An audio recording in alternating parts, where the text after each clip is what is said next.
Before the name Daniel Boone ever meant courage, Kentucky, or the frontier, it belonged to a boy who once vanished into the woods, only to be found living alone in a handmade shelter, meat roasting over a fire, already choosing the wilderness over the world he'd been born into.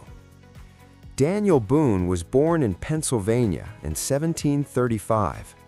Boone was a hunter from the time he was old enough to hold a gun to his shoulder. He got just enough education to know how to read and write in a rough way, but in the woods he learned the lessons that made him the great pioneer and explorer. One day the boy did not return from his hunting. The neighbors searched several days before they found him. He had built a little cabin of sod and boughs. Skins of animals were drying around the hut, and the young half-savage was toasting a piece of meat before the fire. This love for the wilderness was the ruling passion of his life. By the time Daniel was 13, the part of Pennsylvania in which he lived had become settled. The Boones, like true backwoodsmen, moved to a wilder region on the Yadkin River in North Carolina. While Daniel's father and brothers cleared a new farm, the boy hunter was left to supply the table with meat. One of Boone's modes of hunting was by shining deer, as it was called in that country. That is, hunting deer at night with torches and killing them by shooting at their glistening eyes.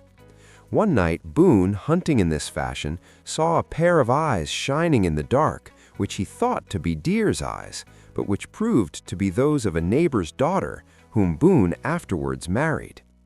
As the country was settling, he moved on to the headwaters of the river, where he and his young wife set up their log cabin in the lonesome wilderness. At this time, the Allegheny Mountains formed a great wall, beyond which was a vast wilderness with no inhabitants but Indians and wild animals. By the time Daniel was 13, the part of Pennsylvania in which he lived had become settled. The Boones, like true backwoodsmen, moved to a wilder region on the Yadkin River in North Carolina. While Daniel's father and brothers cleared a new farm, the boy hunter was left to supply the table with meat. One of Boone's modes of hunting was by shining deer, as it was called in that country. That is, hunting deer at night with torches and killing them by shooting at their glistening eyes.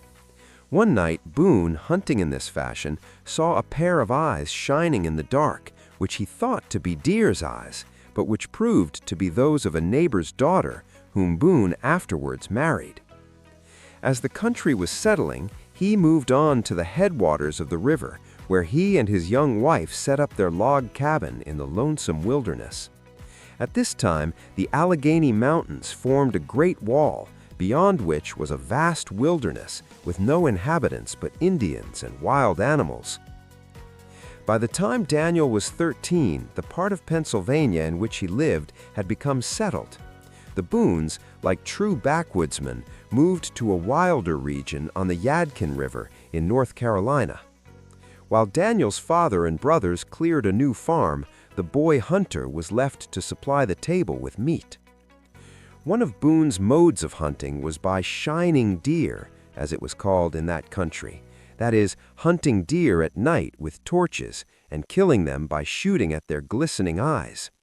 One night, Boone, hunting in this fashion, saw a pair of eyes shining in the dark, which he thought to be deer's eyes, but which proved to be those of a neighbor's daughter, whom Boone afterwards married. In 1775, just as the Revolutionary War began, Boone built a fort in Kentucky and called it Boonesboro. Even while building the fort, Boone and his friends were attacked by Indians. When the fort was completed, Boone's wife and daughters came to Boonesboro, and they were the first white women in Kentucky. A daughter of Boone's and two other girls were captured by the Indians while picking flowers outside the fort. These cunning backwoods girls managed to drop shreds torn from their clothes and to break a brow now and then to so guide their fathers in following them. The party was overtaken by Boone and others, and the girls were rescued.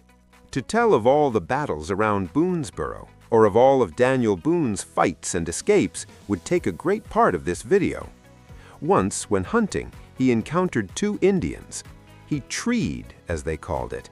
That is, he got behind one of the large trees of the forest. The Indians did the same.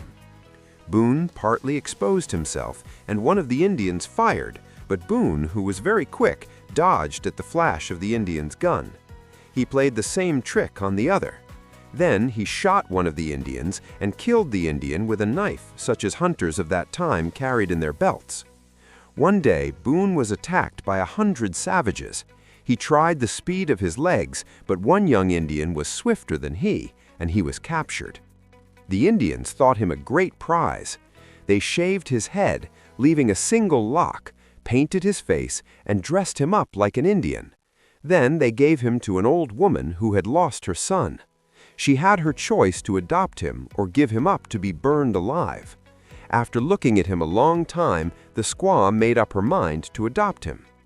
The Indians, among whom Boone was a prisoner, were fighting on the English side in the Revolution.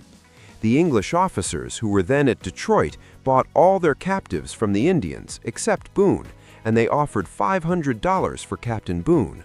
But the Indians would not sell so great a warrior. The English officers were sorry for him, and out of real kindness, when they could not buy him, they offered him money. Boone refused to receive any favors from those who were fighting against his country. He pretended to like the Indian way of living. He stayed a long time with them and took part in all their sports.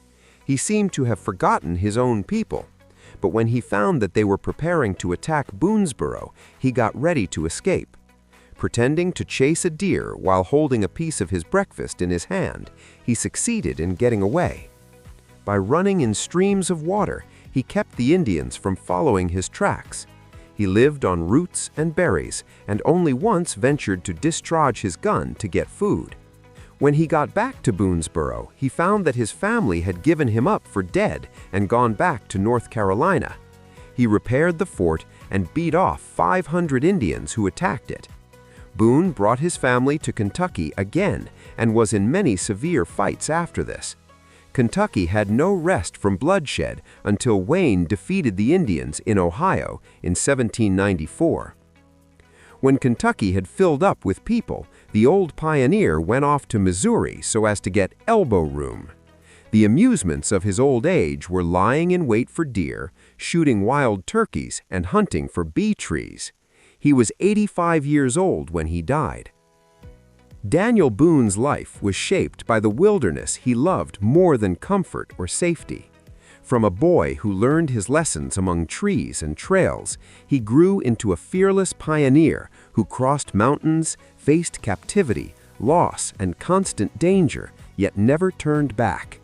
Again and again, he opened paths for others, building forts, defending settlements, and helping tame a land that had once been unknown.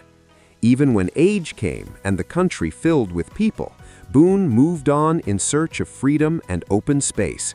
He died as he had lived, close to nature, brave and restless, leaving behind a legacy as one of the greatest pioneers in American history.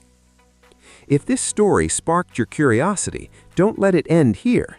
Tap like, subscribe for more, and tell us in the comments which explorer's footsteps we should follow next. History isn't just a list of dates. It's a map of bold risks, quiet courage, and journeys the world almost forgot, yet couldn't have been shaped without.